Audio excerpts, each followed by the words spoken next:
Opinionated, outspoken, informative. The Jaguar Journal. Your source for the latest information on Southern University sports and SWAC athletics. A Baton Rouge sports talk tradition. Now, here's your host, Reggie Flood.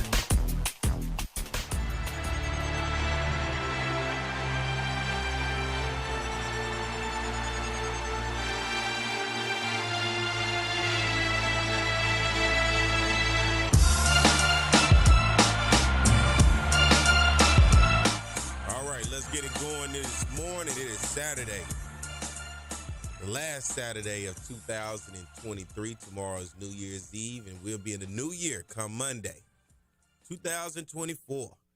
You guys ready? Hope everybody had a good Christmas. Happy holidays to you.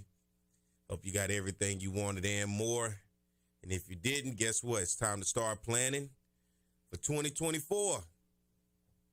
To get everything together, to get your ideas. You know, every year somebody's new year, new me, right? New Year's resolutions. I'm going to drop 40 pounds. I'm going to run 6 miles a day. I'm going to go to the gym 2 times a day. I'm going to go get that new membership, right? Start out strong January. Start to fade out by February. By March, you forgot even what your New Year's resolution was, right? That tends to happen to a lot of people. But I would say in 2024, get your minds right. It's time to elevate. It's time to go ahead and take it to the next level in your life. If you haven't done it already, if you're sitting around, and if you like me, about every 3 to 4 years, I kind of put myself in a position to say, you know, what am I doing? Am I content? Am I happy right now? Is there much more for me to go out there and do and see and be a part of? And I kind of put myself in a position to be like that. I do it about every 3 to 4 years. And it helps me from not being content. And in life, you find yourself content, right? Jobs paying well. You're eating good. You're probably going on trips. Things seem to be right in place to where they need to be. And you'll look around and 10 years will pass you by. But you got to find a way to keep yourself motivated. You got to find a way to keep yourself pushing. You got to find a way to keep yourself always thriving and pushing and going and setting new goals for yourself. And that's kind of where I was. I'm at that 3 to 4 year mark right now where it's like, all right, the next 5 years, what is that going to look like for me? That's how I've gotten this far. I plan within 5-year increments, but I have to be able to plan to start. Then I say, all right, here it is. I need to go ahead and push forward. And I say this to you because there may be some people out there who may be content, and it's time for that next chapter. It's time to find that next thing, to do that next move, to go on to that next level. That's why I like sports so much. Sports pushes you in order to find that potential in you to take it up to the next level. You may be a pretty good shooter, but you can be an exceptional shooter if you put it into practice. You may be a good runner. You can be an exceptional runner if you put in that practice. You may be a good thrower. You can be an exceptional thrower if you put in that practice, if you push yourself, if you set new goals for yourself. So, as we get ready to end 2023, I'm just passing along to you and everyone else out there that's listening that, you know, these are the things I do to myself. I kind of scare myself to say, man, this not good enough. In actuality, it may be good, but it forces me to feel like I'm being content, and I hate to be content. There's a whole big world out there, right? And I know the world isn't out there for everyone to be a part of. You may just be cool with just being a part of what's local. Maybe cool with being a part of what's regional. But I just keep striving and pushing. Every day I just keep feeling like there's so much more out there for me to obtain. There's so much more for me to go out there and do. So I keep pushing myself. I work harder and harder and harder. If you're on social media, you should see me all over the place. I'm sharing stuff 24/7. I don't care what people say. I don't care if people be like, I'm tired of seeing him. Somebody out there saying, I like seeing him. That dude's working. That guy's doing what he has to do. And you have to practice. You have to go. You have to keep pushing. You got to keep striving. And that's my point. You got to push yourself. 2023 was an all right year. It was an all right year for me, personally. For somebody out there, it could have been a phenomenal year. For somebody out there, it could have been a down year. But as we head into 2024, this is the last Saturday. Tomorrow is New Year's Eve. And then it'll be the new year on January 1st. Set goals for yourself. Push yourself. Analyze your life. And I was great at science fairs when I was young, like winning state, regional, going to national science fair. A lot of people didn't know that about me. Was great at analyzing work, forming a hypothesis, collecting data, drawing conclusions, putting myself in a position to analyze and really look at things in depth. And for some reason, that type of stuff just stuck with me. That's how I view the world around me, right? I form a hypothesis in that 5-year span of what it could look like, what I believe is going to be. And I put it all together. Start to analyze things. You got a plan. Look at a budget for your life. You know, I write down all of my expenses that I believe from this previous year that are going to go into the next year. Write them all the way down. Everything, every single thing with an estimate, right? I add that together, and I look at the base of what I'm probably going to be looking at for the year just off expenses. Not the things I want to do, right? Just the expenses. Start there sometime for some people. You know, I listen to a lot of people that realize, hey, they don't even realize that they're wasteful spending. Man, I just be spending. I'm paying this, I'm paying that. Don't even realize really what you're doing. And that's okay if that's you. But the point of everything is get yourself prepared for 2024. Mentally, physically, and for many of you out there spiritually. Don't matter what you believe in, but get yourself prepared for 2024. Make it a great year for yourself. You have to prepare now. And that's why I say it's like sports. It's preparation. You know what's coming. It's on the schedule. When you look at the calendar, you see January 1st. It's Monday. It ain't going to change. All right. Let's get ready to take a break. Mike, let's do it. When we come back, we're going to have my man Charlie Neal on. I'm Perry White. It's the Jaguar Journal. Hey, we'll be right back. Nobody will satisfy your outdoor needs like reliable roofing. Over the past 15 years, I had 2 roofing systems, including a chimney, installed by Reliable Roofing. I highly recommend them to get the job done. Reliable Roofing, where no job is too big or small. Just give us a call. No matter the job, big or small, give us a call. For over 50 years, Southern University at Shreveport has been preparing students for various careers in the healthcare industry. We want to thank the past graduates, our future graduates, and all healthcare workers for the frontline service, especially in times like these. If you're passionate about helping others and building healthier communities, start your career as a frontline healthcare worker in health sciences. Visit susla.edu. Depression, anxiety, trauma, nicotine dependence, and more. Many families are struggling with behavioral health issues. Reaching out for professional help is the best thing you can do for you and your family. At CareSouth, we are committed to helping individuals and families to heal, bounce back, and grow stronger. Our team of professionals are available for telehealth and in-person visits. Call for an appointment today at 225-650-2000. Hope in healing is just a phone call.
out there. We are back. It is the Jaguar Journal. Good morning to all of our YouTube listeners, Facebook.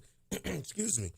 I got a little choked up right there. YouTube, Facebook, Alexandria, Louisiana, New Orleans, Baton Rouge, and everybody that's listening all around the world. Good morning to you. Thank you for tuning in. It is cold out there, so I hope you guys got the heat on, bundled up.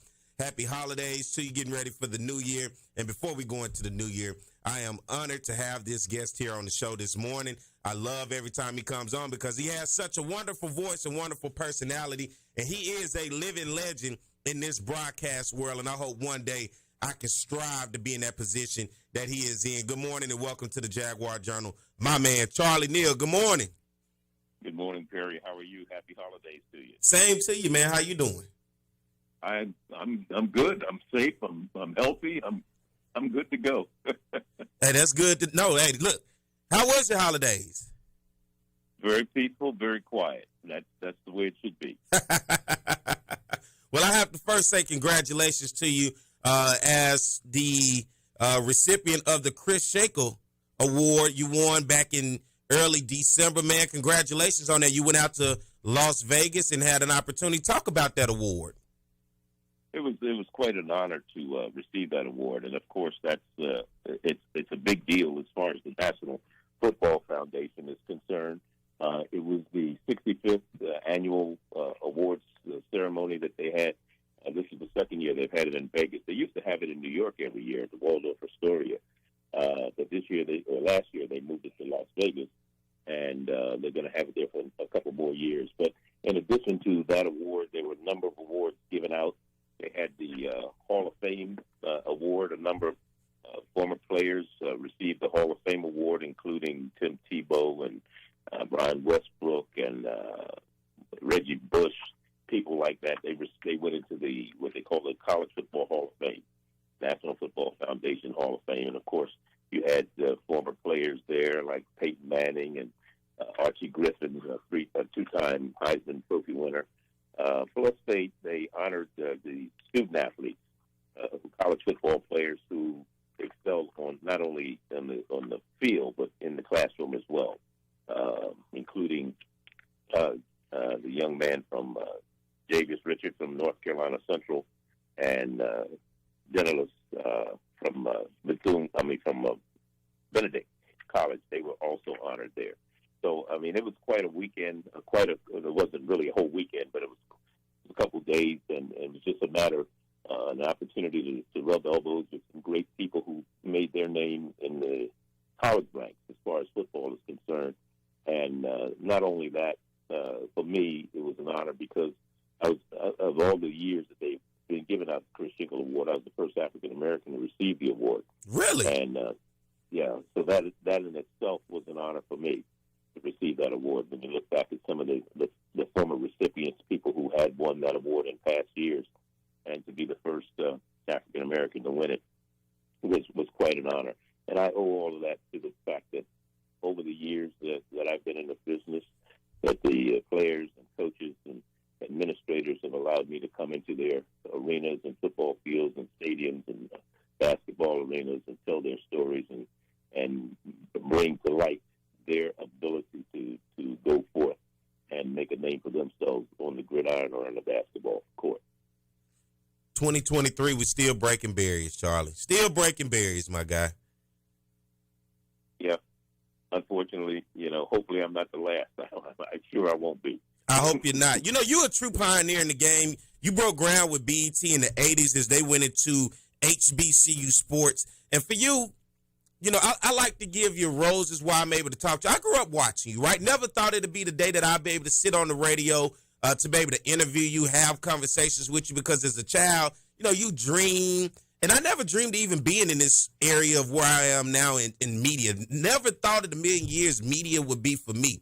But here I am in a position to talk to a guy who I watch growing up call games, because in our household on Saturdays, we watched BET Black College Football, right? Whether it was MEAC, SWAC, or we were at a game ourselves. But regardless of the fact, we watched that. And watching you, what was that like in the beginning of even getting that call and getting the understanding that, hey, we're going in this direction to show Black college football. We want you to be one of the guys to be able to push us in that new era. Well, it's interesting because Bob Johnson, who was the founder of Black Entertainment Television, called me. I was working in local television in Detroit at the time, and I didn't know Bob, but he was recommended to me by someone. I still don't know who gave him my name, but he called me and told me that he had this vision of forming a Black network, BET. And one of the things he wanted to do with his network was to incorporate historically Black colleges and universities on the sports side. And he asked me if I would be interested in being a part of what his vision was. He didn't have a lot of money to pay at the time, and he just, what did I think? And I said, well, I know people have tried this before. They have not been successful with it, but I believe in what you're trying to do. I think I know it's an avenue for it, and there's a place for it. And as long as we can go out there and tell the stories and do what we think is fair in terms of giving exposure to our historically Black colleges and universities from the sports angle, I'm all for it. I said, don't worry about the money right now because I'm already working. As long as I'm not losing money, hey, let's get it on. So that's how it all started with me and with BET back in 1980. In fact, the BET came along around the same time, the same year that ESPN launched. So it was kind of interesting that the two, of course, ESPN, a premier sports network, along with BET with its variety of programming from videos and talk shows and news and things of this nature and sports. So we were more of a variety, but basically with everything geared toward the African American community. But that's how it all started, and of course BET is still in existence today, not under the same ownership, not under Black ownership, but it's still in existence today. You're talking about ESPN as well. A guy by the name of Dennis Thomas played at Alcorn State, former Mid-Eastern Athletic Conference, the MEAC. He admired you in the 80s and hired you to cover MEAC events and recommended you to ESPN. What was your relationship, and what is that relationship like with the great Dennis Thomas? Well, I met Dennis when he was still coaching at Alcorn. That's when I first met him. He was assistant with Moreno Casson down at Alcorn. He was the defensive coordinator at Alcorn. And at that particular time, we developed a relationship way back then. Back in 1980, believe it or not.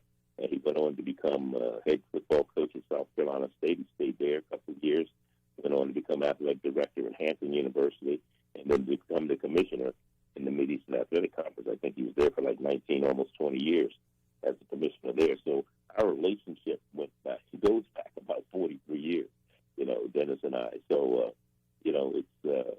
it's a good relationship. We've had a great relationship. And, I give him all the credit in the world because he is, in my opinion, responsible for me being in or getting this award at the National Football Foundation.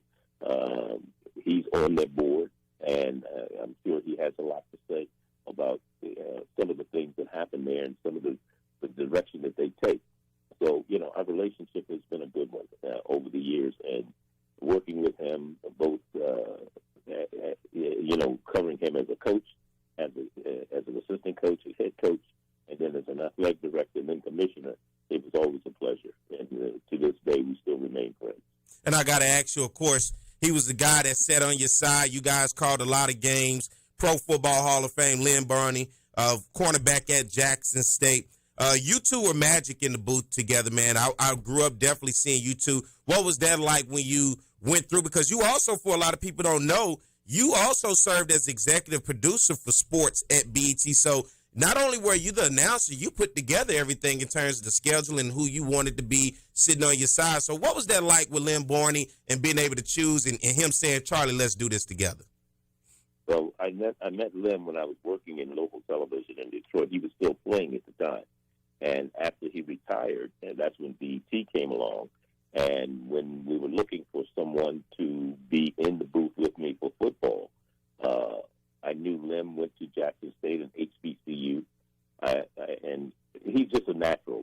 Lynn was just, he was a very personable individual, a lot of fun to be around, always had great stories to tell. It was always interesting. I always had to be careful when we did Jackson State games because, of course, that's his alma mater. So anytime we were doing Jackson State games, I would always make sure we had a parachute in the booth, just in case they scored. So if he jumped out, he could land safely. So that was the big thing with Lim. But you can't fault it for going for his alma mater. But he was great to work with. 23, 24 years we worked together. We had one of the longest running duos in network television, other than maybe John Madden and Pat Summerall. So that was in itself, and some great stories. Some I can tell, some I can't. But we had a lot of fun, a lot of great times together over the 23, 24 years. And, up until probably for the first 3 years that we worked together, I was still living in Detroit before I moved away from Detroit. So we wound up always basically traveling together to the airport, from the airport, for the first 2 or 3 years of existence at BET. So that was a lot of fun. I still to this day have great and fond memories of us working together. Unfortunately, Lim is not doing well health-wise today, and hopefully he survives some of the issues that he's having with his health. He's down in Houston, Texas, and we just continually saying prayers for his well-being. No doubt about it. I want to ask you a question when it comes to being an executive producer, especially being able to track the games and find out what games are interesting. This is what I look at ESPN today. I look at HBCU Go TV. I look at all of these different entities that doesn't, and of course, NBC did it with Robert Townsend and company. Once BET kind of faded and NBC picked it up, and then you start to see it really go into ESPN heavily. But for you as the executive producer at BET, looking at the schedule and saying, hey, this game should be interesting, this game should be interesting, this should be highlighted. What was that process like through the 80s coming into the 90s of looking at big black college football games for the world to see? Well, it's almost the same thing today as we did back then, although you have a lot more classics going on today. But, one of the things, you had the Bayou Classic, which we did back then. We had the Heritage Bowl, which we did back in those days. And there were a couple of other games. A lot of the new classics now are newer, like the Magic City Classic, and I'm trying to think, the Florida Classic. We did the Florida Classic. Of course, the State Fair Classic. That was the game we did. In fact, I did the game in which Eddie Robinson broke Bear Bryant's record at the State Fair Classic in Dallas, Texas. So we looked at games like that, and we looked at homecomings. Homecomings are another. You also want to get a good matchup, but you also are looking at putting bodies in the seats. And if you have a good crowd, for example, you go to the State Fair Classic and there's 55,000 there. You go to the Bayou Classic and there's 60,000 there. You go to the Magic City Classic and there's 65, 70,000 people there. That's what you want to see, because you're bringing great exposure to historically black colleges and universities and what they've been able to put together. The Southern Heritage Classic down in Memphis, Tennessee, 35 and to 36,000 people for that. And then you look at homecomings. I just look back at this past year, at the homecoming attendance for this past year. One of the highest attended homecomings was Tuskegee against Edward Waters. Mm-hmm. At Tuskegee's homecoming, they had like 31,000 people at Tuskegee for their homecoming.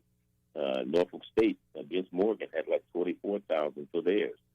South Carolina State had 22,000 when they played Howard for their homecoming. So you take a look at those types of things. Plus, you look at the matchups.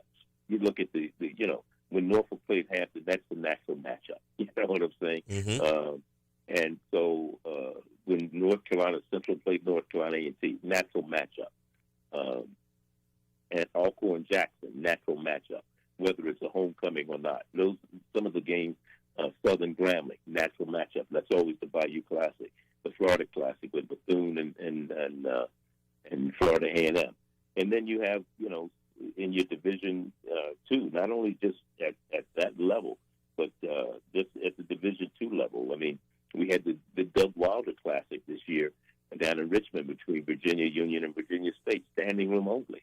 It was a packed house, and it was to determine who was going to go to the CIAA championship. So you take a look at those types of things, and you say, when you're putting schedules together, you're not going to get it perfectly right because you're going to have a blowout here or blowout there. I mean, we've had some games that we thought were not going to be good, and they turn out to be barn burners. So it happens. It happens because a lot of times the teams, the players, they get up. They may have a down year, but they get up. And I'll take the last game of the season we did this year, which was Prairie View.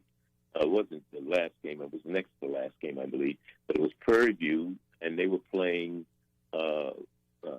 Arkansas Pine Bluff. Mm-hmm. And Arkansas Pine Bluff had nothing going on for them. You know what I'm saying? Mm-hmm.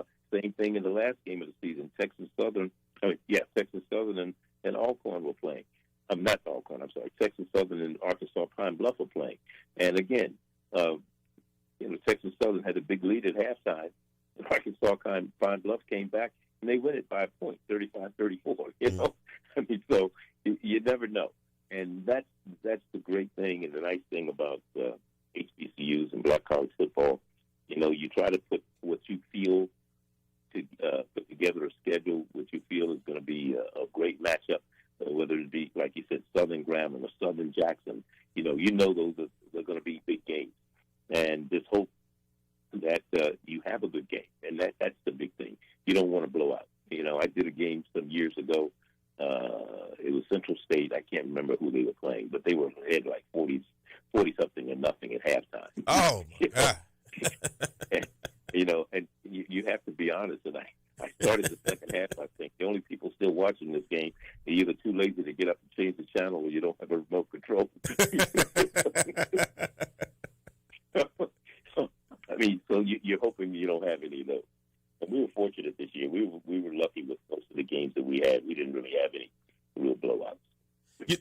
You look at HBCU Go TV, and you look at the position that is in now covering black college football. And look, I'm going to be pushing myself. I want to be the third member of your team. I was just talking about speaking things into 2024. I'm trying to speak to be the third member of your team when you say we're going down to Perry White on the sideline. And I say, thank you, Charlie. And that's what I'm trying to speak of. But you talk about HBCU Go TV today and its mission to put out black college production and football for people to see. Talk about where the future of HBCU Go TV is going. Well, we're expanding. This year we did 23 football games, which was a doubleheader every Saturday. We did one on linear TV, which was syndicated, and the other was on cable.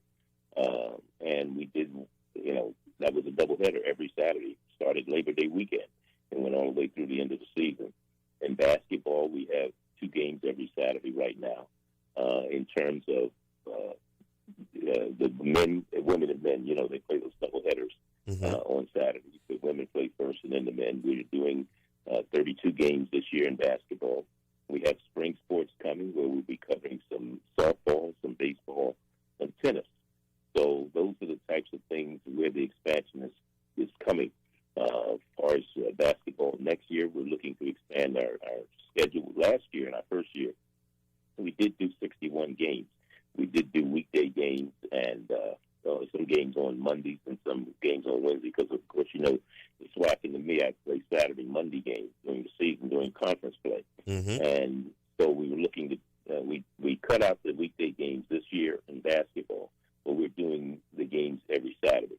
So that's where we're looking to expand again next year and see if we can add some more content and some more in terms of games to our schedule. But again, spring sports is another thing we're looking at, and we want to make sure that those sports that are non-revenue, that are not as popular, but they're still a very, very important part of the school's athletic program, are covered. So that's where we're going with that. And like I said, in terms of some tennis, some baseball, and some softball. Another guy that I used to like when I watched BET Black College Football was my man Greg Johnson. You remember Greg? Oh yeah. Where's Greg these days? I don't know if you just want to put it. You mean, huh? You're talking about not Greg Johnson. George Johnson. George Johnson. Excuse me, George Johnson. I used to, man, George Johnson, man, listen, he had another flavor to it. Yes, he did. I don't know where George is. Haven't heard from him or talked to him in years. But hopefully he's doing well. But George was a very, very integral part of what we did at BET. And he was a great talent. And, again, we had some good things going on at BET back in the day. We had good on-air talent. In addition to football, we had basketball. James Brown started some of his career with us at BET doing basketball. Sam Jones, the late Sam Jones, along with some other people that worked with us, Bernie Bickerstaff. There's some people who worked with us along the way. Nolan Richardson I've worked with, after he stopped coaching from Arkansas. So we were very fortunate to be able to work with some great names in the sport of basketball. Didn't Jay Walker get his start with BET as well? No, he did not. He started with ESPNU. Okay, ESPNU. Yeah, he did not do anything with BET. Okay. When he came along, BET basically had stopped doing sports. Okay. He's a young buck in the game, is what you're saying. Young buck. I did the first ever game on ESPNU. You did. Where was that game? That was Benedict and Morehouse. Denzel Washington's son John David was playing for Morehouse that game. Wow. That was the first ever game on ESPNU. That was in 2005. You're talking about in Atlanta. Mm-hmm. Yep.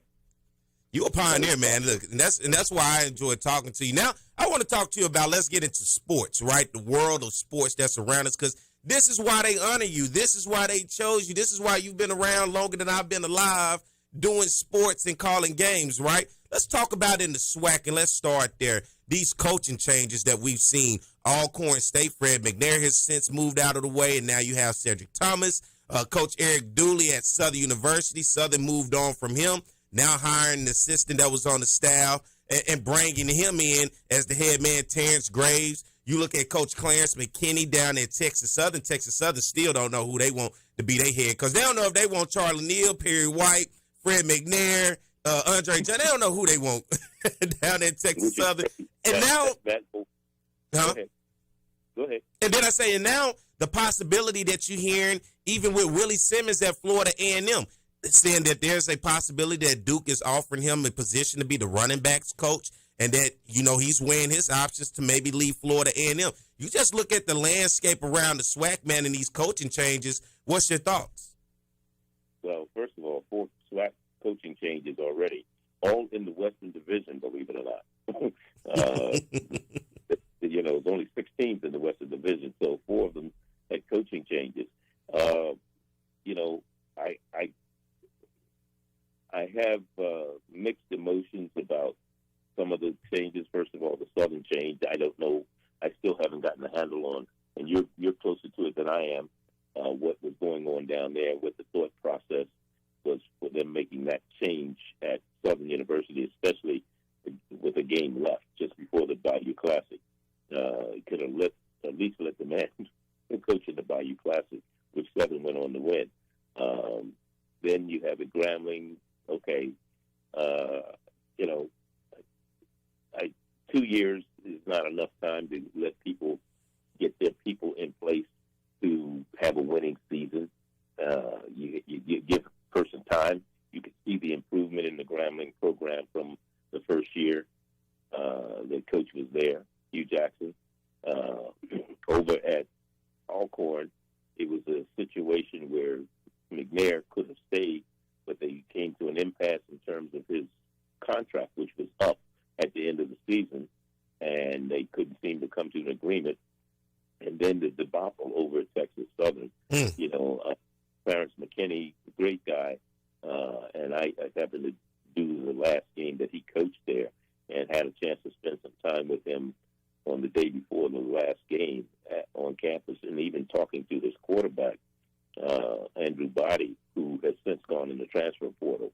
And the rumor was out then that McKinney would probably be let go at the end of the season, or they would not renew his contract. Let's put it that way. And it came to fruition. But Andrew Body had already, he expressed to me that day that I talked to him on that Friday that, if Coach was let go, he was gone. And as soon as they, became evident that Coach McKinney was not going to be there, Body put his name in the transfer portal. And then they've gone through this whole thing, and they don't know who they want to coach. Like you said, it could be you, could be me. I'm just waiting for my phone to ring for me to go to the end. But with the way things are going, I don't have an interest. Let me put it that way. I don't have an interest. But why would you take your school through those type of situations? You lost out on the signing period, the first signing day. Mm-hmm. Recruiting is very, very important. Who's handling the football aspect for the team at this particular time? You probably have somebody that they have handling recruiting, but they don't know whether they're going to have a job, or they're going to go out and do the best that they can do. They're not a candidate for the job. Whoever it is, their name hasn't come up as a head coach. So, they probably are looking at the fact that their contract is up also.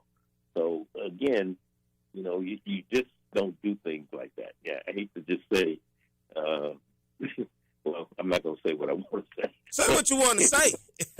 No, I just say that because I think you read between the lines, okay? Yes, sir. Sometimes we as a people don't do the things the way we're supposed to do them.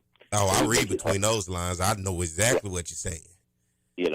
And sometimes we just make it harder than it needs to be when it's not life or death. Mm-hmm. You've already talked to the man. His name was up there, whether it's going to be McNair or the other gentleman that they've been talking to about the job. Make a decision, because you're keeping the school in limbo, the team in limbo, and now they're behind the eight ball in terms of recruiting for the upcoming season. Because if you're a recruit, and you even thought about going to Texas Southern, are you still thinking about going in that direction? Right. And not knowing who's going to be the coach? I'm sure some other schools are after you too.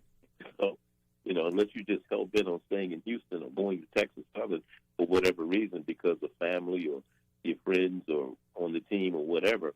Other than that, I'm going in another direction as a recruit. I'm not going there.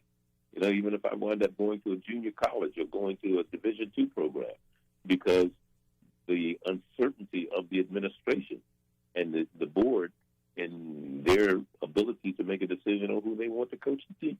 Mm-hmm. So, I have an issue with it, but hey, that's their issue. It doesn't affect me personally. And I'm with you on that because you're talking about the branding and marketing of your program. You're talking about now. This story broke almost, it feels like a month ago, and I'm not sure if it's been quite that long, but this has just been lingering. And then in one instance, it looked like they kind of led Fred McNair on, like, hey, this is yours. Fred McNair ultimately makes the decision to move on from Alcorn after negotiation.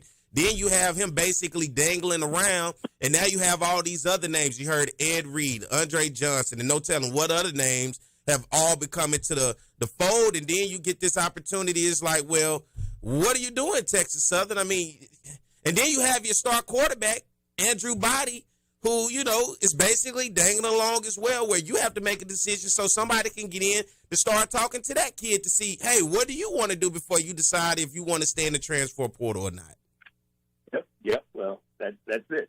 And I'm sure Andre, knowing him, he's a very intelligent young man. And we have a good relationship. In fact, he texted me to let me know he was going in the transfer portal. And, he's one of those type people, he will look at who may be coming in. But he still is in the transfer portal. He can come out of it, of course. But he's in the portal.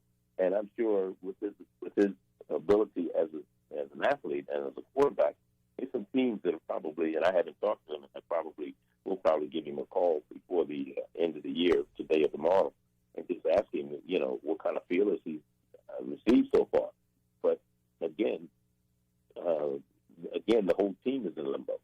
You've had some other, they lost their two top running backs, Darius Owens, and I'm trying to think of the other kid's name. But anyway, the two top running backs, they're graduating, and they're going to be playing in the Legacy Bowl in New Orleans in February. But again, the team has to rebuild. And again, the longer you hang people out there not knowing what they're going to do, I mean, even as a coach, if I'm the coach, I might be saying, I don't think I'm going to go there. Yeah. If they have that much of an issue making up their mind at this juncture of who they want to hire, what's going to happen if I go to them and I need something that's urgent, during the season, and whatever it may be.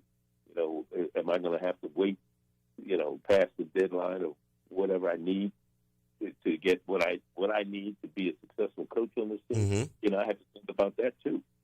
My cousin coached there for a while, and I know Texas Southern has had some issues for a number of years. Steve Wilson, who played with the Denver Broncos, coached at Howard, coached them to that '93 championship team, and he became head coach at Texas Southern for a couple of years. I know a number of other people, Johnny Cole. I mean, over the years, Texas Southern has had some good coaches, but they seemingly can't seem to recently, just for whatever reason, get it together. So, Charlie, let me ask you this. Do you have time to go on with me, or this your morning? You got to do some other things. I got to take a break, so I want to know, can you stick with me, or do you have to go? I do have some other things to do here in about a half hour. So this is it for us. I'm sorry, say it again. So this is it, or you got a little while longer with me, or you got to move around? Go ahead. I'll stay a little while longer. That's what I'm talking about. All right, that's my man Charlie Neal, HBCU football announcer extraordinaire, living legend. I love this guy, man. That's why I don't want to let him go right now. I'm just enjoying the conversation. I feel like I could do this all day, every day with him. All right, let's take a break. When we come back, we're going to continue the conversation with my man Charlie Neal. I'm Perry White. It's the Jaguar Journal. Y'all stay tuned. Nobody will satisfy your outdoor needs like reliable roofing. Over the past 15 years, I had 2 roofing systems, including a chimney, installed by Reliable Roofing.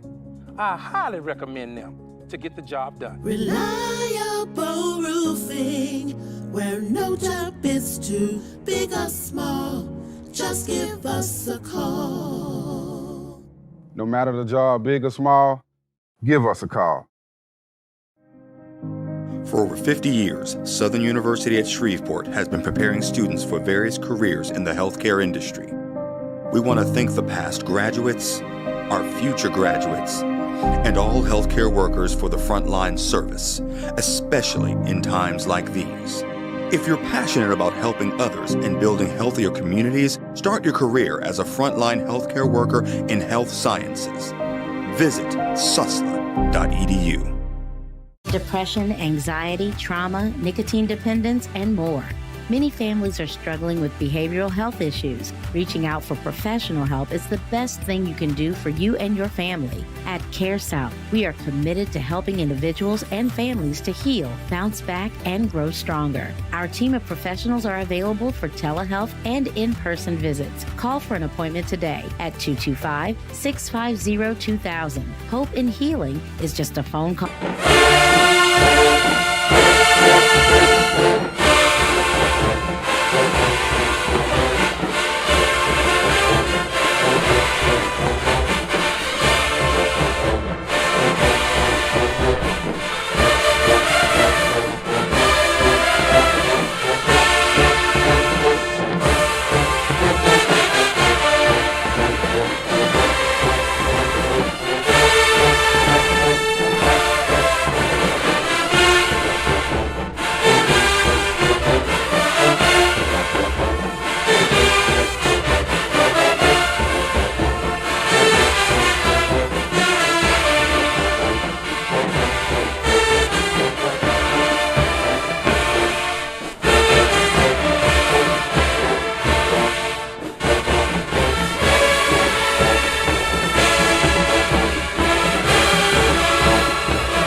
Nobody will satisfy your outdoor needs like reliable roofing.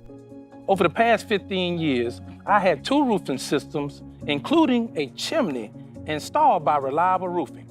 I highly recommend them to get the job done. Reliable Roofing, where no job is too big or small. Just give us a call. No matter the job, big or small, give us a call.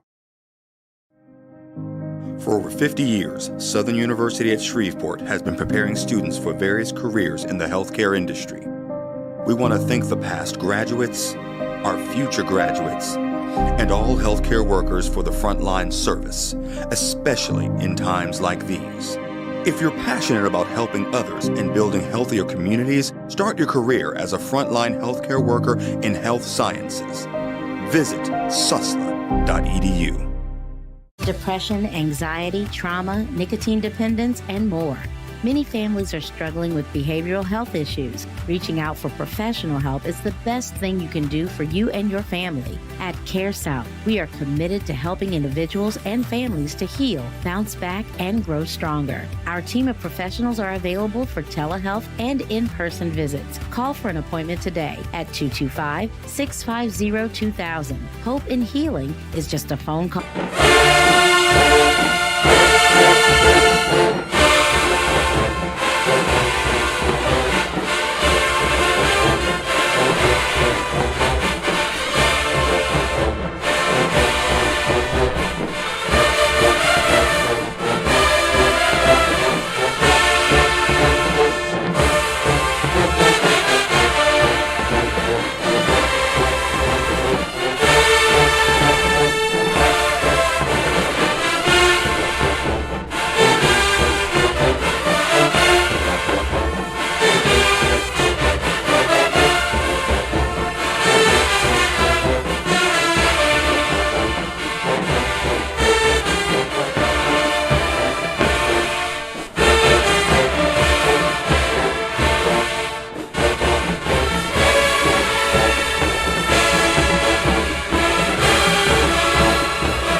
back. It is the Jaguar Journal. Had to pay those bills, man. You know, a lot of bills to be paid. And want to thank my man, Charlie Neal, for sticking with me this long. Charlie, still there?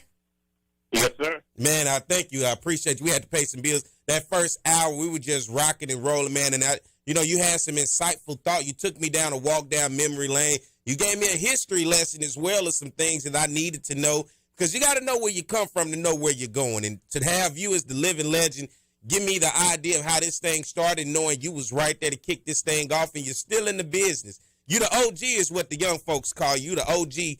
I'm just a little soldier out here trying to work my way up to get the OG. I'm what they say. I'm putting in my work, Charlie. I hear you. That's good. That's what you have to do. Putting in my work. Let's jump into this, and I want to, before I get ready to let you go, and I appreciate you for hanging on with me. If you're just tuning in, the voice of legendary announcer, legendary sports figure. That's my man, Charlie Neal. I'm Perry White. It's the Jaguar Journal. Good morning to everybody that's out there listening on YouTube, Facebook, listening up there in Alexandria, Louisiana, down in New Orleans, Baton Rouge, or if you just downloaded the app and you're listening to us anywhere in the world, we thank you and appreciate you for tuning in as we continue this conversation. We were talking about the Texas Southern situation, and now as I put a stamp on the football season, when you look over in the MEAC, was it surprising when you saw, because it seemed like all season the story was written for North Carolina Central, who had been in the FCS top 10, who had been number one on my HBCU football list, top poll as the number one team. It seemed like the story was written for the Eagles to get to the Celebration Bowl, but Howard has something to say about that. Yes, they did. And, of course, Howard remembered what happened the previous season when they played North Carolina Central down in Durham, North Carolina.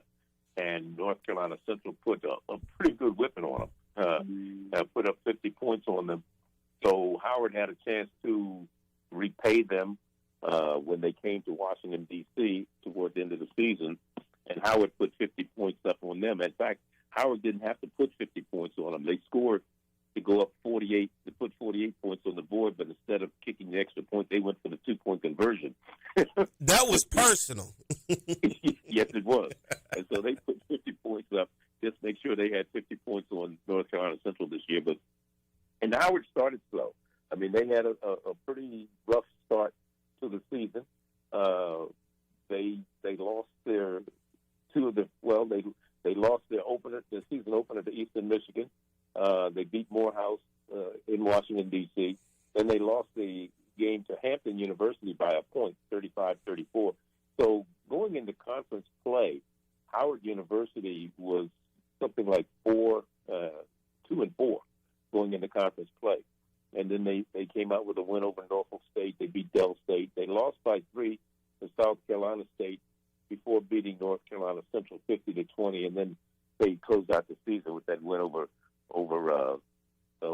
Morgan State. Mm-hmm. And North Carolina Central, on the other hand, they had a pretty decent season themselves, but they had that one loss that won to Howard, which really knocked them out of the Celebration Bowl. That was the one that did it to them, because they had beaten some pretty good teams. They played UCLA early on in the season.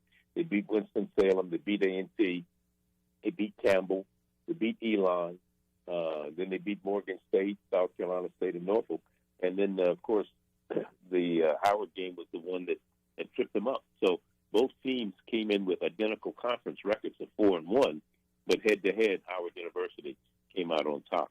So that's how Howard wound up at the Celebration Bowl. And Howard's not a team that, they're not a slouch team. No, not at all. They gave Florida A&M all they could handle down there in Atlanta in the Celebration Bowl. So they're a team to be reckoned with. In fact, the SWAC now has 2 wins in the Celebration Bowl over the years. Don't laugh at us, Charlie. Come on now. We're just thankful to be there.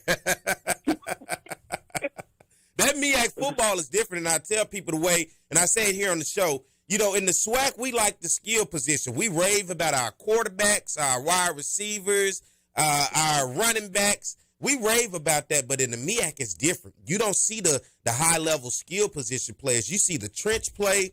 You see teams built specifically on defense, and then you see them with, they'll get by with somewhat a modest offense with a run game, but they're going to put everything they got into defense and in the trenches, and they're going to let you beat yourself and take advantage of that because their defenses can force turnovers and get them short field position for the offense to not have to drive down the field the entire length of the field. And they're just going to wear you down in the trenches. That is MEAC football, and it has worked for them when you look at their success against the SWAC. Well, that's very true. But, I mean, I look at a stat, for example, from this year. The leading rusher in the nation in HBCU football was from Texas Southern. Mm-hmm. Okay?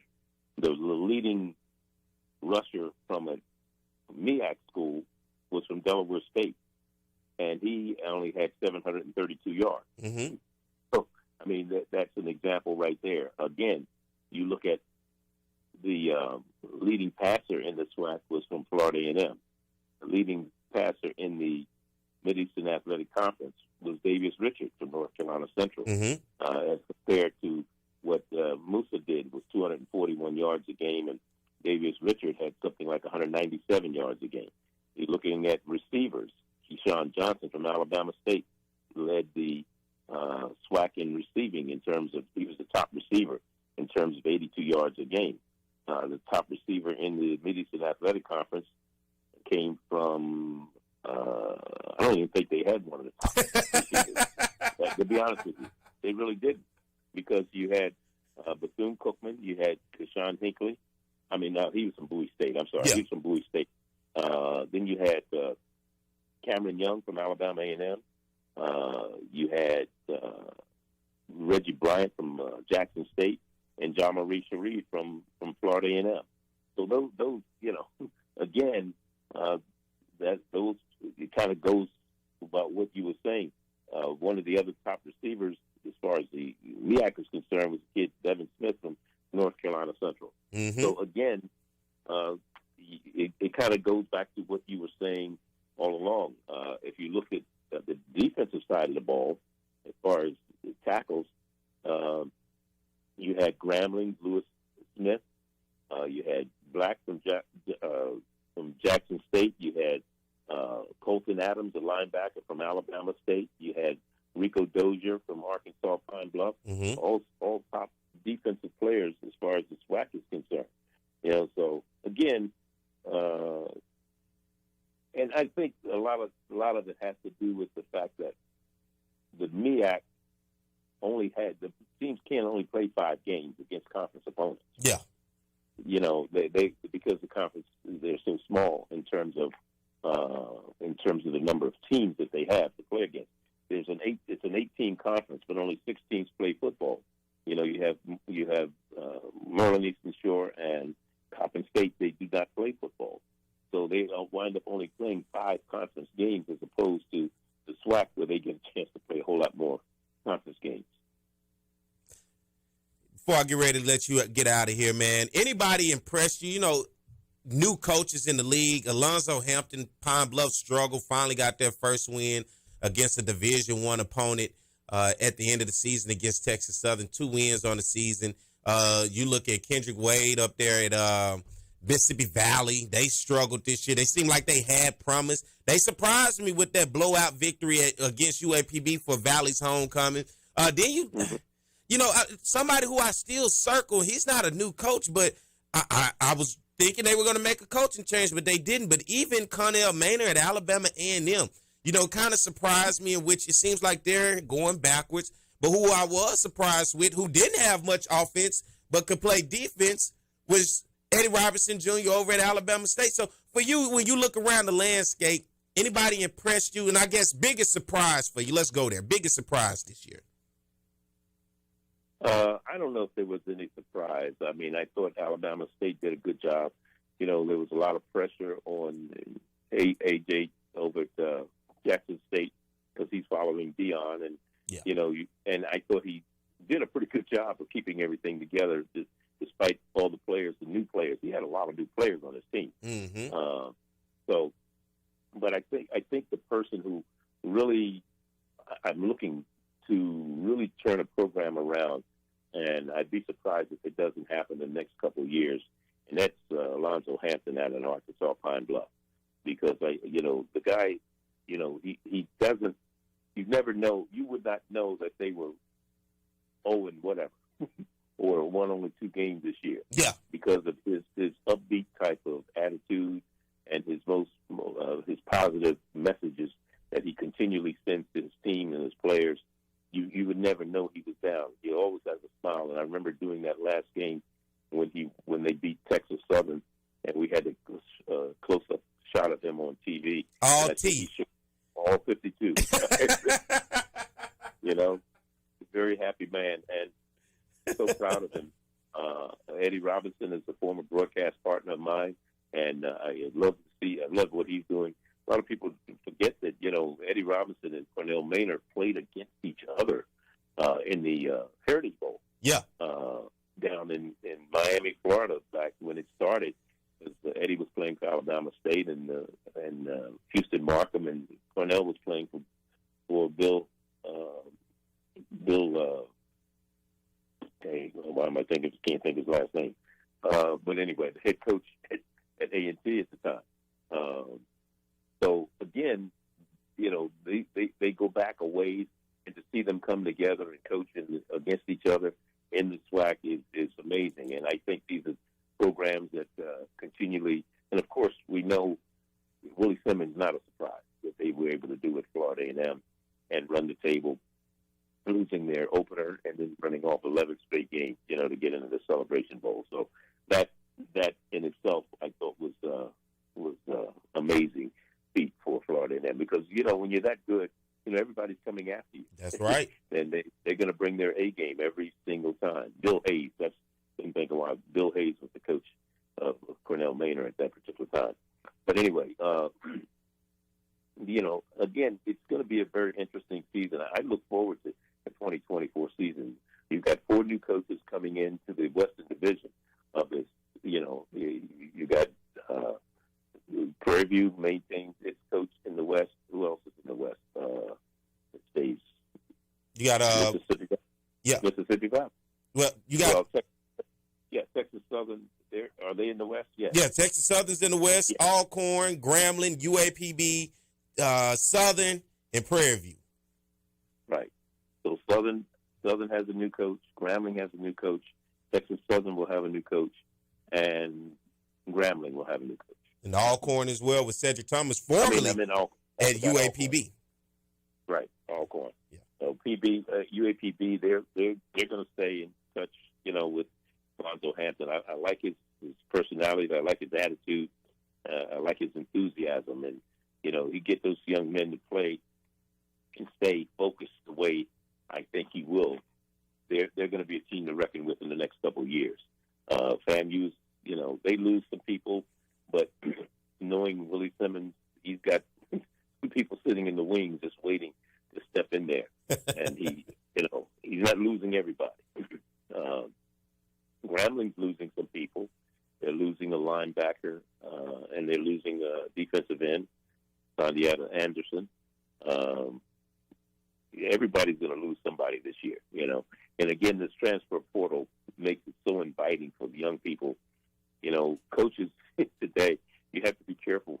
You know, the old days, how coaches could talk to you and say things to you. You get mad today. I'm out of here. I'm gone. Yeah. Coach said something I didn't like, so I'm gone, you know. That's it. So, again, it's a whole different day, and your approach has to be a whole lot different. But, again, it is what it is, and I think coaches are getting the feel for what the landscape is and what path they have to take in terms of the way they have to walk and the way they have to talk to these young people now. So it's going to be interesting. I'm looking forward to the 2024 season. I am too, Charlie, man. I'm going to get excited. I'm going to take some downtime. And are you ready for some basketball is all I got for you before you get out. You ready for some basketball? Already started. We started. I had basketball. Our last football game was, I think, the 18th. The last football game was the 18th, and the following week, 25th, I had basketball. I was at Fort Valley. And the next week, I'll be at Jackson State. I'll be Jackson State and Alcorn next week down in Jackson. Getting it ready, man. SWAC play getting kicked off next week. I'm ready for it. Southern to have Texas Southern in town. So Charlie, I know you got things to do this morning. Look, I hold you all day if I could just to go back and forth and kick knowledge and get your wisdom and knowledge, man. But I appreciate you for coming on this morning. If you just tune in, that is the legendary voice, if you hear it, of Charlie Neal, who we need to get. And look, when basketball season gets kicked up, you'll definitely be back on here so we can chop it up and talk about MEAC and SWAC basketball. Yeah, I do have a game in your territory. I do come to Southern this year. Come on. We'll get you something to eat. I know that's what everyone to come down here. We'll get you something. What you like to eat, Charlie? What you want? I gotta get some. I gotta get some gumbo. Good old gumbo. We're gonna get you some gumbo. I can assure you that, Charlie. You will discuss and we'll talk about it. Did you ever get that turkey leg in Pine Bluff? No, I did not. Don't worry about it. I got you. Do not worry about it. I'm gonna make sure I get on everybody up there. Next time, if you go up there, turkey leg, I promise you, it's gonna be all hell to pay if Charlie Neal don't get that turkey leg. But I bet you gonna get that gumbo here in Baton Rouge. So we'll talk about it when you get here. All right. All right, Barry. Thank you so much, and happy New Year to you and the staff. Same to you. That's my man, Charlie Neal. Thank you, Charlie, for coming on this morning. All right, let's get ready to take a break because Mike is the boss man. He let's do it. So see y'all in a minute. Nobody will satisfy your outdoor needs like reliable roofing. Over the past 15 years, I had 2 roofing systems, including a chimney, installed by Reliable Roofing. I highly recommend them to get the job done. Reliable Roofing, where no job is too big or small. Just give us a call. No matter the job, big or small, give us a call. For over 50 years, Southern University at Shreveport has been preparing students for various careers in the healthcare industry. We want to thank the past graduates, our future graduates, and all healthcare workers for the frontline service, especially in times like these. If you're passionate about helping others and building healthier communities, start your career as a frontline healthcare worker in health sciences. Visit susla.edu. Depression, anxiety, trauma, nicotine dependence, and more. Many families are struggling with behavioral health issues. Reaching out for professional help is the best thing you can do for you and your family. At Care South, we are committed to helping individuals and families to heal, bounce back, and grow stronger. Our team of professionals are available for telehealth and in-person visits. Call for an appointment today at 225-650-2000. Hope in healing is just a phone call.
Journal. I am Perry White. Good morning to everyone out there, YouTube, Facebook, listen on radio. Thank you for having me in your ear this morning and being or in your site, wherever you're doing. If you're watching us or if you're listening, man, I appreciate you. Hope you guys had a happy holiday and getting ready for a happy new year. Like I said earlier in the show, get yourself prepped and ready for 2024.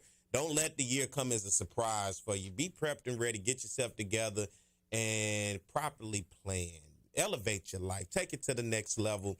Do what you got to do in order to be successful. That's all I have for you. Thank my man, Charlie Neal, man. Stayed on a lot longer than I thought he was, but I appreciate Charlie Neal, man. That is a legend. If you don't know, if you're just new to the space of HBCU sports or just new to the space of sports, period, man, this guy has been doing it longer than I've been alive. He is who I grew up watching. He is a living legend. Is glad like I tell people, I never in a million years thought I'd be doing media, covering sports, none of that stuff. I always was into sports. I always did that side of it. But this is a whole nother side right here when you're talking about covering games, breaking down games, interviewing coaches, talking to players, analyzing. It's a whole different world. And you're talking about radio, television, all. I never thought this would be me. And, you find yourself in life and you find out it was something that I went to school for political science, right? I wanted to be a politician or something in the community, which I still do my thing, right?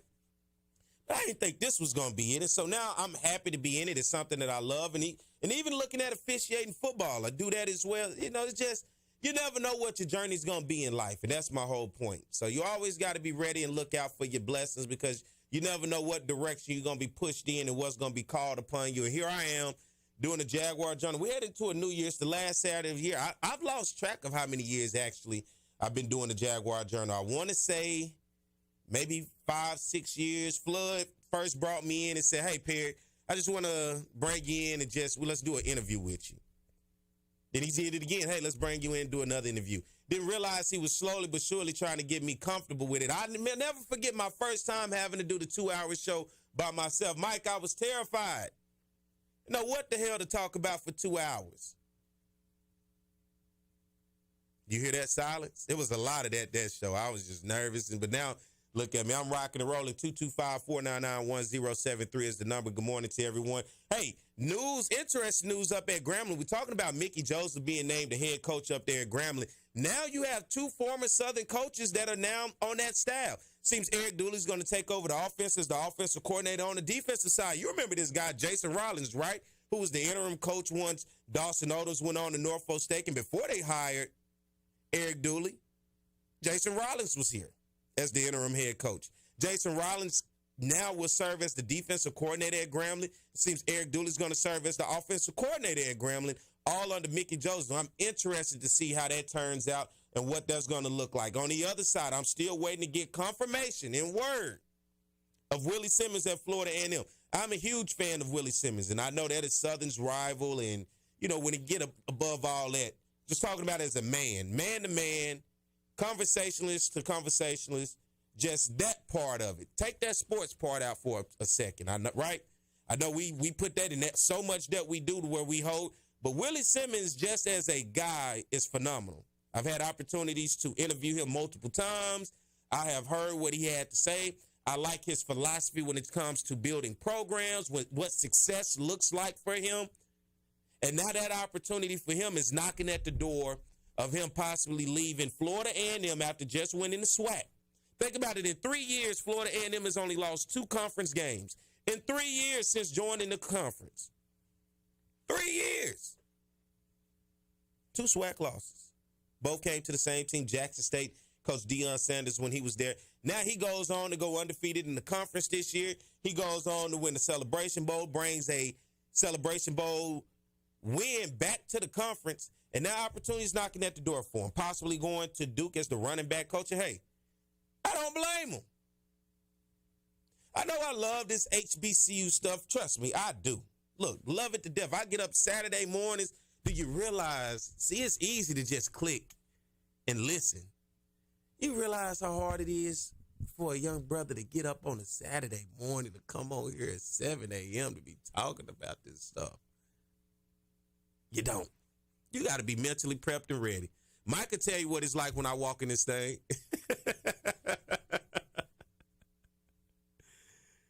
it's tough. It is tough.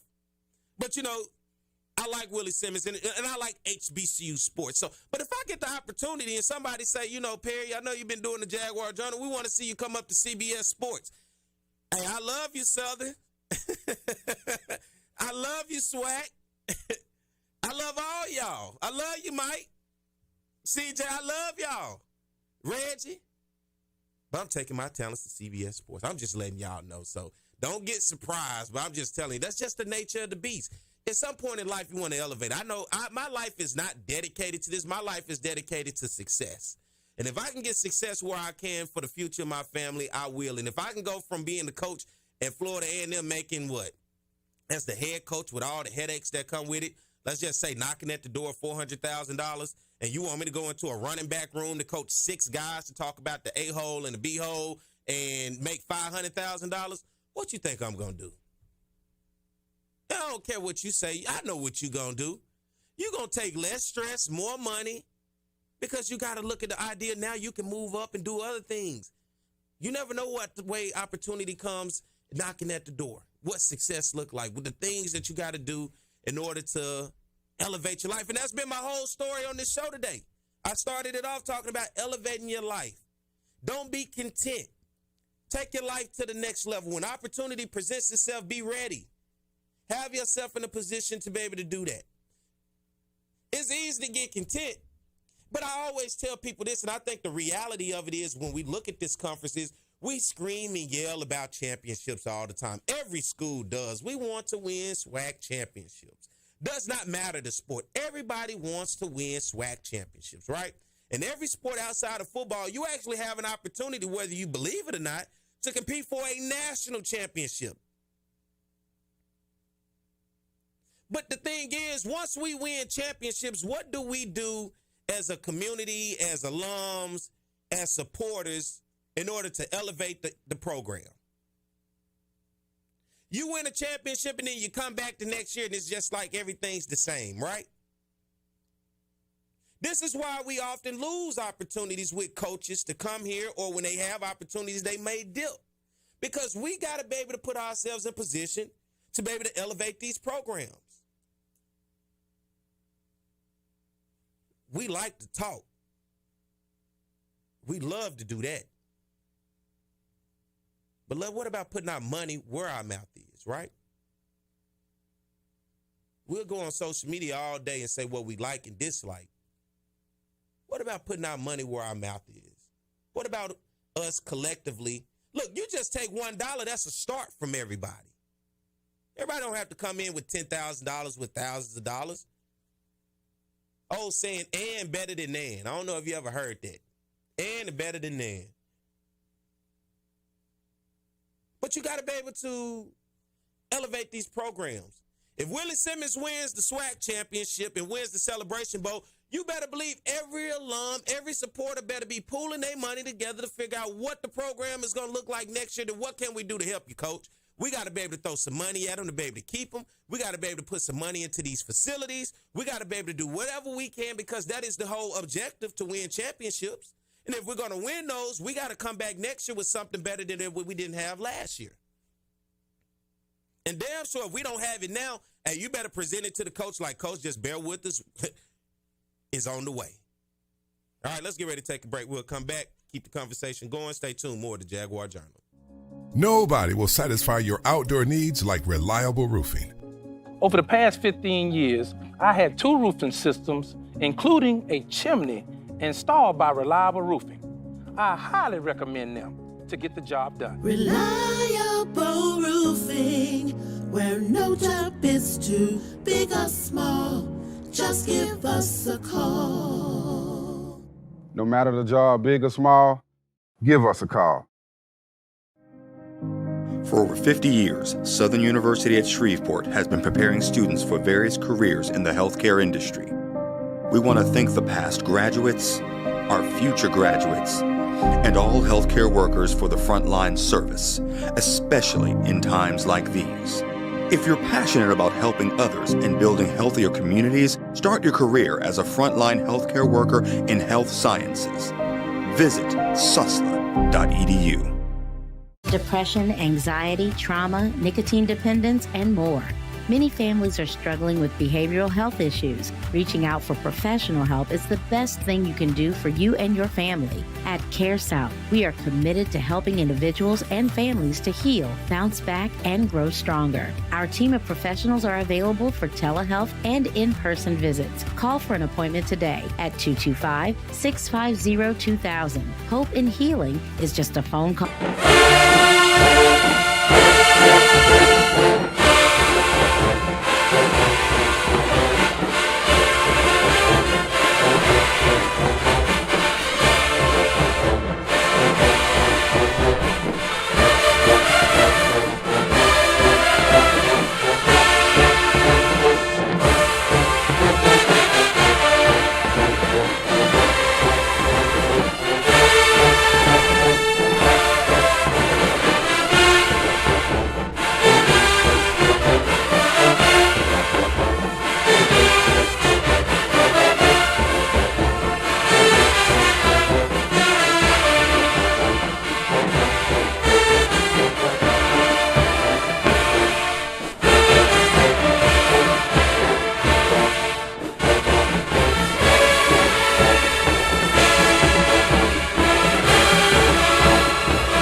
It is Jaguar Journal. Good morning. I am Perry White as I keep things going. Somebody said something in the chat, and it was sent over to me from off of YouTube. Said, what is the biggest success for SU athletics in 2023? That is a pretty good question. Biggest success for SU athletics. For me, it's not like a lot of championships rolled in this year. I would probably have to say the women's basketball team, Coach Carlos Funches, winning the SWAC championship last year. And I say last year, it happened in the 2023, but last basketball season. Beating Jackson State and then beating the UAPB. I did not like the game against Sacred Heart. I didn't like that game, right? That was tough to watch. But I would have to say that's the biggest success for SU athletics, bringing home women's, because that was a tall order. That was a big task, however the hell you want to put it. To beat Jackson State in the semifinals of the SWAC women's basketball tournament, that was huge. And at the way that they did it, I would have to say that. The biggest disappointment in 2023 for SU athletics, hell, football. Do I need to say anything else? Simple. Somebody said bowling. Yeah, that's not the biggest success, though. I like bowling. No knock on bowling. Trust me. No knock on the bowling program. I like what Coach Doyle is doing. I love what he's doing. Bowling is good. But y'all don't pay attention to bowling. The last time you donated some money to the bowling team? When last time you watched the bowling match? Let me ask. This is real. Let me ask you that. When last time you showed up to a Southern bowling competition? Call in if you have, 225-499-1073. Tell me. I've been. Tell me. I like bowling. I love it. Trust me, I do. They had some big wins over the year as well. Coach Doyle is doing a hell of a job. But y'all not even paying attention to it. That's just something you want to throw out for moments like this. Hey, it was bowling. You don't even know what the damn bowling schedule look like. Name me one bowler. I'll wait. I'm just stating the facts. Those are the program. Hey, I love that stuff, right? I love it.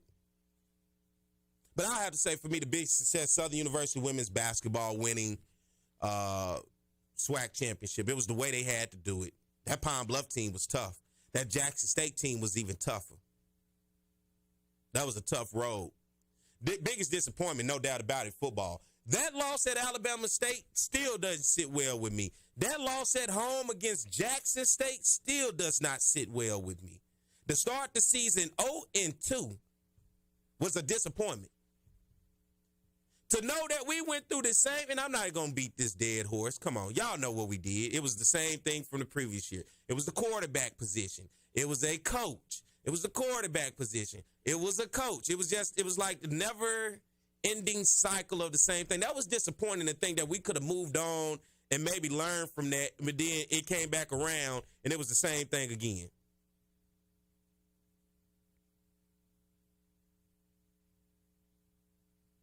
You know, that was the tough part. I know my man Chris, I'm sorry, you never did get that apology. I tried to get it up out of Coach Dooley many days, many times, many interviews. That apology, he took that one to Grambling with him, okay? You're not going to get that one. Maybe Grambling, if however things go up there, maybe they may get one. But Chris, he took that straight to Grambling with him with his money. He's okay. He's not going to give you that apology. Nor will he apologize to the rest of us. But I would say, you know, those would be my biggest, the biggest success and the biggest disappointment.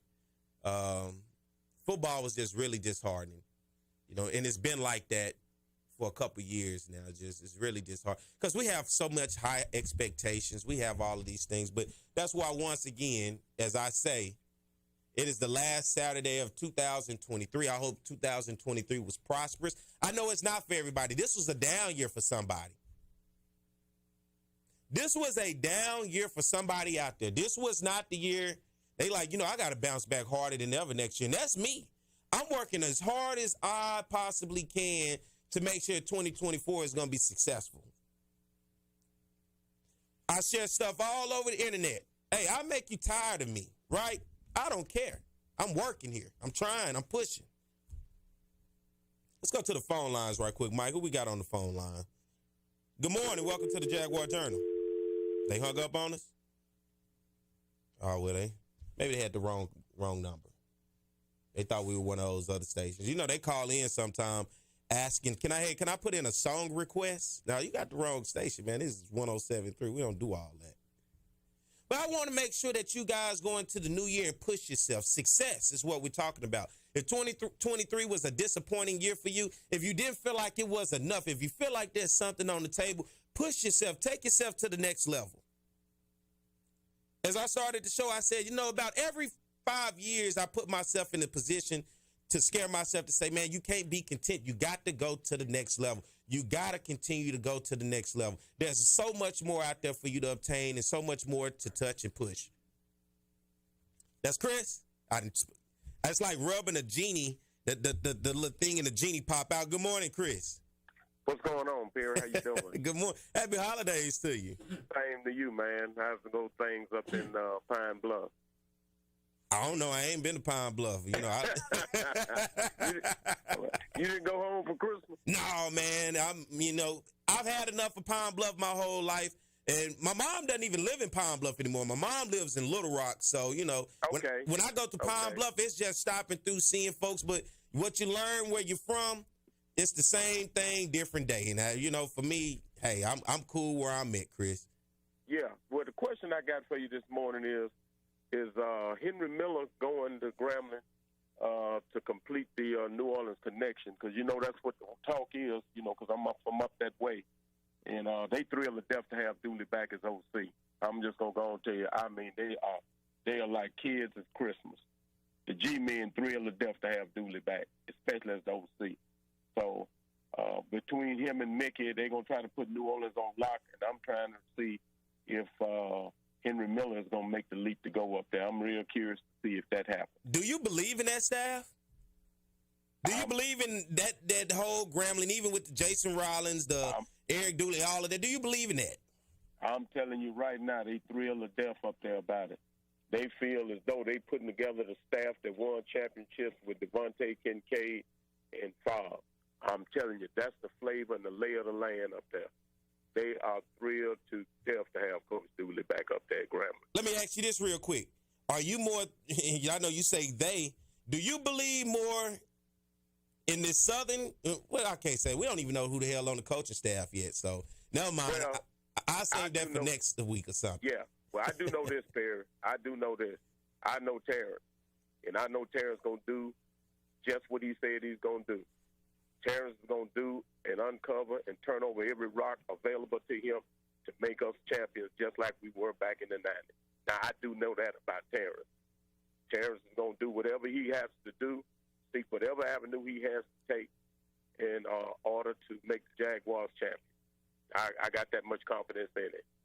And, you know, I saw the board meeting. I listened to Attorney Clayton and everything like that. And, you know, right, wrong, or indifferent, for the time being, based upon the situation that we have, I think he's going to be great for us. I really and truly do.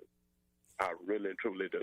I'm waiting to see. I want to see what the staff is looking like. I want to see what exactly. Yeah, I want to see what the offensive coordinator. I think that's the biggest thing, right? What is the offensive side of the ball? Because we're looking for that identity of which we have not quite had the past 2, I would say even 3 years. Even under Jason Rollins, we didn't have an identity. They kind of strayed away from what worked at the run game and tried to force us into a passing team in which we didn't have the personnel. Well, the thing of it is from personnel, the passing game didn't click because you never had the right trigger man. That was the biggest downfall. I know what you're doing there. I know what you're doing there. And, you know, I've been trying to be so humble about it too, Chris. I really do. I'm serious because, you know, we had the right trigger man with Bubba. And you know, everybody look at our situation. You look at all the talent the different teams are getting. But, Perry, we've actually had a championship caliber team. Flood won't necessarily agree with it. They're like the last 5 years. Because when we lost the last 2 championship games to Alcorn, we were actually the better team. Yeah. We were actually the better team. And, I mean, you know, playing in Lorman had something to do with it. But we were actually the better team. When we had Ladarius there that year and everything like that, and we just didn't put it together from a coaching standpoint. Then in the spring, we had a chance to win a championship, and we didn't. We were clearly the best team in the conference, and we blew that when Pine Bluff came here and beat us. So, you know, we just been having hard luck. But we've only had 2 SWAC football championships, 2 in the last 20 years. Let that sink in. Oh, it's look, I'm the one be trying to tell folks, hey, I get the high expectations. Trust me, I understand it. But I understand reality. And look, I know the 90s feel like they was just the other year.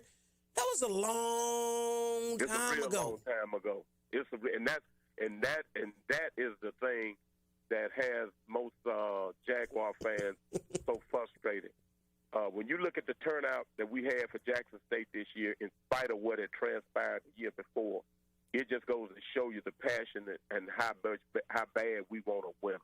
And then we were highly, highly, highly disappointed. And so with Terrence, we don't know. That's the good thing about it. You can't really badmouth him because the only opportunity he's had successful, and that's not a great measuring stick. But the good thing I like about it is can't nobody say, well, he didn't do this. He didn't do that. We don't know. And so now is as good a time for us to be able to explore that avenue. Terrence understands what's expected. He understands that he's not getting a rebuilding situation. We want a winner now. And he knows the supporter comes when we put a field, a team that's a team full of champions. We want to win the championship, just like you said. We want to win the championship. And with Florida A&M being like they are, if you remember Perry, as good as Florida A&M has been, our games have been very competitive with them. Yeah, no doubt about it. You know what I'm saying? Mm-hmm. In other words, if we put forth the effort that we put forth against them, against the other teams, we'd have been a lot more successful. I can remember when we went down there with Coach Odoms and we were down 19-0 in the pit, and we actually came back. And if it wasn't for Stanley on that 95-yard drive, what a hell of a drive, man! Oh man, I'm still trying to wrap my mind around that. And we actually had that game won. So we're not that far off, like Terrence said. We're not that far off.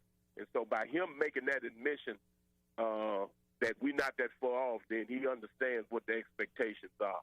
And so it's just a matter of us seeing what we get in the recruiting process and then putting the right people in place in order to be able to be successful. And at least with Terrence, we're not going to be it's not going to be cloak and dagger. And we're not going to be hoodwinked and bamboozled listening to the same rhetoric week in and week out and no improvements taking place. So it's something to look forward to. I mean, you know, I hate the fact you wait all year thinking you're going to have a winner, and then next thing you know, the season is shot, and you got to wait all over again. So is life, though. But appreciate the job you're doing, appreciate the show, and continue to support you.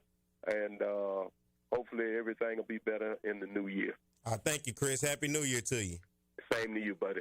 All right, let's take a break real quick. Come back, going to have a short segment. So y'all stay tuned. More to Jaguar Journal. Nobody will satisfy your outdoor needs like reliable roofing. Over the past 15 years, I had 2 roofing systems, including a chimney, installed by Reliable Roofing. I highly recommend them to get the job done. Reliable Roofing, where no job is too big or small. Just give us a call. No matter the job, big or small, give us a call. For over 50 years, Southern University at Shreveport has been preparing students for various careers in the healthcare industry.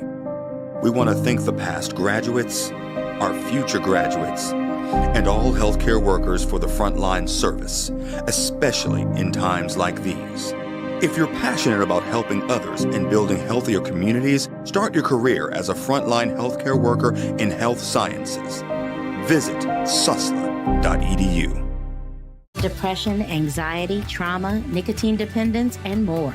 Many families are struggling with behavioral health issues. Reaching out for professional help is the best thing you can do for you and your family. At CareSouth, we are committed to helping individuals and families to heal, bounce back, and grow stronger. Our team of professionals are available for telehealth and in-person visits. Call for an appointment today at 225-650-2000. Hope in healing is just a phone call.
to everyone, and Happy New Year, Happy Holiday. I hope you guys have enjoyed the show today. Thank you to Charlie Neal for coming on. Thank you, Chris, as always, man, one of our is the all-time great callers. Man, happy holidays, Happy New Year to everybody. I hope your 2024 is prosperous.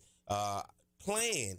Put yourself in a position to be successful. Trust me, you're going to see me all over social media. I don't stop. I keep pushing. I'm going to keep doing everything I can because I'm planning to push myself to be successful, and I hope you do the same in your own realm. Be sure to go subscribe to our Jaguar Journal YouTube channel. Go follow us on the Jaguar Journal Facebook page. Man, I love y'all. Look, as always, I tell y'all, man, I appreciate the support.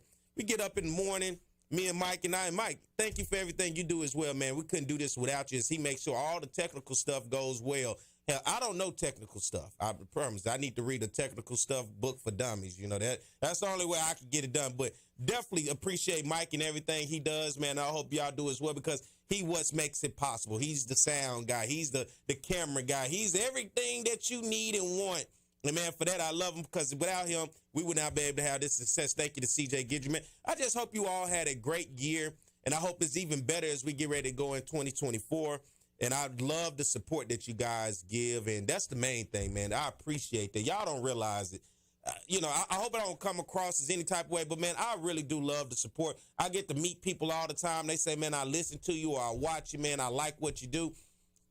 And y'all don't realize what that means. It really means something to me because it must mean I must be doing something right or at least saying something wrong enough for y'all to listen to what's the next wrong thing. Don't matter. Y'all listening at the end of the day, and I appreciate it because there's a million other things you could be doing than to be listening to Perry White on the radio, on YouTube or Facebook or whatever else. So because of that, I thank y'all, and I'm just going to keep pushing and try to do better and get better, and I hope you guys do the same in your life. And I hope we can work together in order to continue to be successful all together as a community. And I hope as a community, we push ourselves, as we push our young people, as we protect our older people, and as we work together to continue to push forward to be successful. I'm going to say that a million times because you can't say it enough. So I thank you guys. I love you. And as my man Flood says, I see you at the same time in the same place. Because always, it's the Jaguar Journal. Happy New Year. Nobody will satisfy your outdoor needs like reliable roofing. Over the past 15 years, I had 2 roofing systems, including a chimney, installed by Reliable Roofing. I highly recommend them to get the job done. Reliable Roofing, where no job is too big or small. Just give us a call. No matter the job, big or small, give us a call. For over 50 years, Southern University at Shreveport has been preparing students for various careers in the healthcare industry.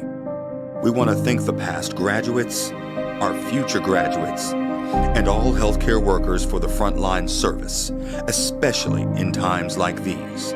If you're passionate about helping others and building healthier communities, start your career as a frontline healthcare worker in health sciences. Visit susla.edu. Depression, anxiety, trauma, nicotine dependence, and more.